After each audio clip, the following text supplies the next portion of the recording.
ছোট পর্দার অভিনেতা জাহের আলভির স্ত্রী ইকরার আত্মহত্যার পর থেকেই রহস্য আর নাটকীয়তা যেন পিছু ছাড়ছে না। মর্গে পড়ে আছে ইকরার নিথর দেহ, কিন্তু এখন পর্যন্ত হাসপাতালে দেখা মেলেনি স্বামী আলভি কিংবা তার পরিবারের কোনো সদস্যর। সবচেয়ে মর্মান্তিক বিষয় হলো ইকরার একমাত্র সন্তানকেও শেষবারের মতো মায়ের কাছে আনতে দেয়া হয়নি। ইকরার মৃত্যুর পর থেকে আলভির পরিবারের সদস্যদের এমন রহস্যজনক নীরবতা ও অনুপস্থিতি নিয়ে ক্ষোভ প্রকাশ করেছেন নিহতের স্বজনরা।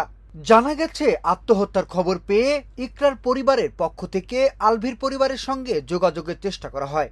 তখন তারা আশ্বাস দিয়ে বলেছিলেন, আসতেছি, একটু পরেই রওনা হচ্ছি, 1 ঘন্টার মধ্যে পৌঁছে যাব।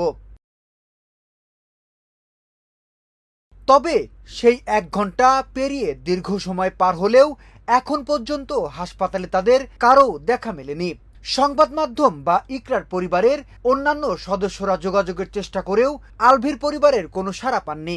মাকে শেষবারের মতো দেখতে হাসপাতালে আনা হয়নি ইকরার সন্তানটিকেও, যা উপস্থিত সবার হৃদয়কে আরো ভারাক্রান্ত করে তুলেছে।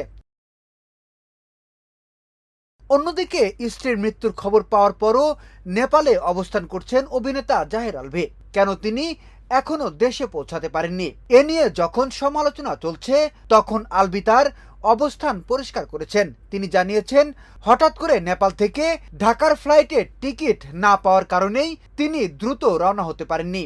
তবে সব গুছিয়ে আজ দুপুরের ফ্লাইটেই ঢাকার উদ্দেশ্যে তার রওনা হওয়ার কথা রয়েছে বলে জানিয়েছেন এই অভিনেতা। উল্লেখ্য, গত শনিবার 28 ফেব্রুয়ারি দুপুরে রাজধানীর মিরপুর ডিওএসএস এলাকার বাসা থেকে ইকরার ঝুলন্ত মরদেহ উদ্ধার করা হয়। দীর্ঘ 15 বছরের দাম্পত্য জীবনে স্বামীর পরকীয়া ও মানসিক নির্যাতনের অভিযোগ তুলে সামাজিক যোগাযোগ মাধ্যমে ইকরার ব্যক্তিগত চ্যাট ফাঁস হওয়ার পর থেকেই বিষয়টি নিয়ে দেশ জুড়ে ব্যাপক চাঞ্চল্যর সৃষ্টি হয়েছে। আজ দুপুরে মর্গ থেকে ইকরার মরদেহ তার গ্রামের বাড়ি ময়মনসিংহের ভালুকায় নিয়ে যাওয়ার কথা রয়েছে। বিনোদন ডেস্ক, শোবিজ 24।